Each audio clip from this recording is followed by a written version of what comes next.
Now, James might come back and quote the Bible, and he may find some passages in the Bible, for example, the Gospel of Matthew chapter 28, verse 19, where the baptismal formula is given: go into the nations and baptize the nations in the name of the Father, the Son, and the Spirit. But some scholars actually believe that even this particular formula was added later on to the text of Matthew, such as Graham Stanton from the University of Cambridge. Now, did people in the ancient church miss texts like 1 Corinthians and not see the relevance of it? And there might be, he was saying, some people teach this and some people teach that. Let's deal with the text. He says, go to the text.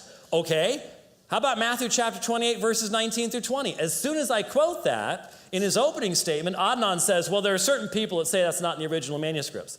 Okay, Adnan, show me a single manuscript that substantiates your argument. Just one. I happen to know there are none. I happen to know it's a theory that has no foundation or backing up. And I just ask my Muslim friends, if I didn't like what a certain text, Surah 4:171, which basically condemns me to hell, let's say I didn't like that. And I just decide, well, you know what? I'm sure that there are some manuscripts of the Quran somewhere that don't contain that, so let's just not deal with that this evening. How good of an argument is that? It's not a good argument at all.